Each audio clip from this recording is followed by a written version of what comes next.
I started to work for Pittsburgh Presbytery in 1999. At that time, Pittsburgh Presbytery had gone for about 40 years without having started a single new church. During that same 40 years, we had closed almost 80 congregations. But it wasn't just that the demographics were in decline, but the hope and the vision of the church were in steep decline. The fact that we were out there on the edges, trying new things, experimenting with new things, having permission to fail. And I have to tell you that we sometimes failed fairly spectacularly. A new church development is a very expensive and public way to fail. So we had really forgotten all about how to start anything brand new. In 1999, the Presbytery made a commitment to relearn how to plant new churches. So it was a very steep learning curve, how to relearn both the skills of planting new churches and the vision for planting new churches.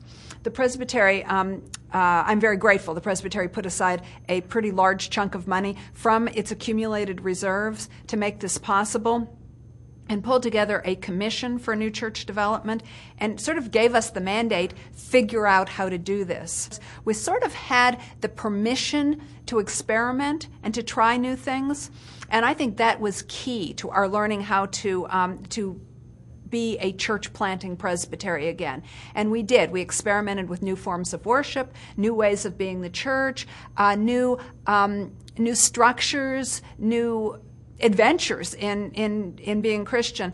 And I think it truly was culture changing for the presbytery and for many of the leaders in the presbytery, including myself. I think it turned the presbytery's heart outward into its communities. It helped not just new churches, but existing churches realize that we're there for the purpose of people who do not yet know Jesus Christ.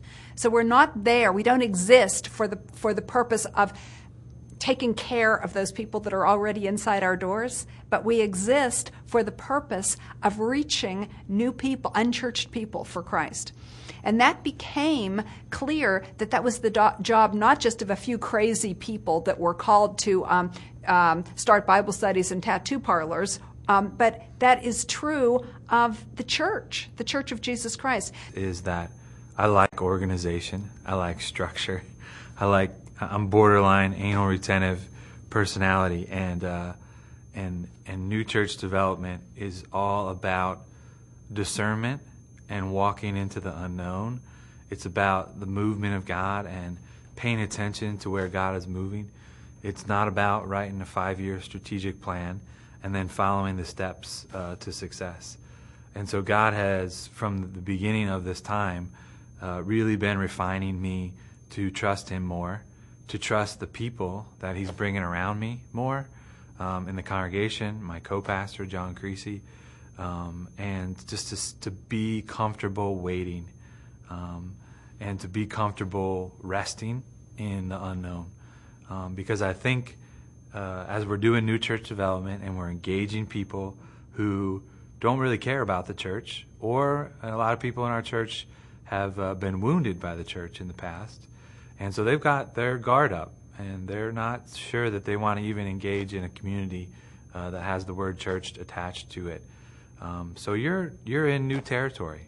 You're really in an area that is uncharted waters, and that just requires you to go slow, to do a lot of listening, to make some mistakes, to move in one direction, and all of a sudden realize, wow, that didn't work, or maybe we shouldn't have gone in that direction. And God has just been refining me to see that the journey is part of the process, that maybe there isn't even an end that we can see at this point. And that's been hard at times. It's been really hard. It's been a sanctifying agent in my own life to have God say, do you trust me? Do you trust me enough in the sense like Abraham was called to just go, to just pick up and go? And maybe only 2 or 3 months out at a time, we kind of got a sense of where we're going. And there's exciting things about that too, because we're into all kinds of stuff that we didn't ever imagine that we would be into. Doing things and being involved in people's lives in a way that we couldn't even ever imagine. So I think my knee-jerk response to what am I learning personally is just to let go of control and to really trust the Lord and to trust the people that God brings around me, and that to help guide and shape the process. I'm not sure what the risk is involved, but something that we continue to struggle through is our prayer life as a body. We're really good at thinking about things, but I think prayer maybe is a risk for a lot of people, to ask things of God on behalf of themselves or other people, and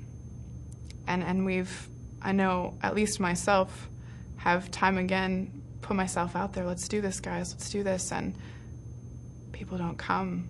And I think I'm very supported by my pastors, my people around me, to continue doing that. And that's a good thing. But I see where someone might step out and say, I have this idea for a ministry, but no one comes, or it fails.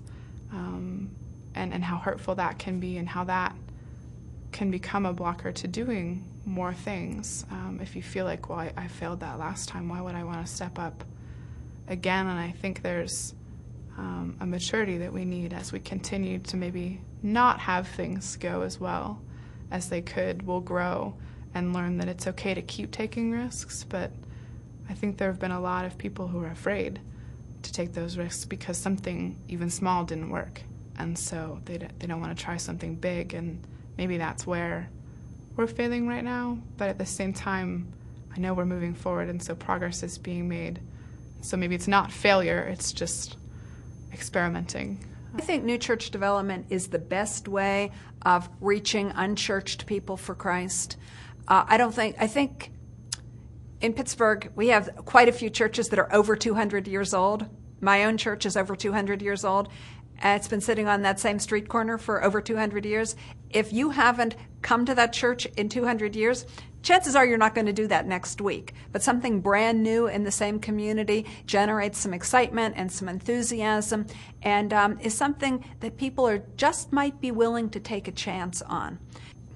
I think generally we tend to think that new church development is successful only in places that are growing demographically, where the population is increasing. Sure, we're going to need new churches the same way we need new drugstores and new schools and things like that.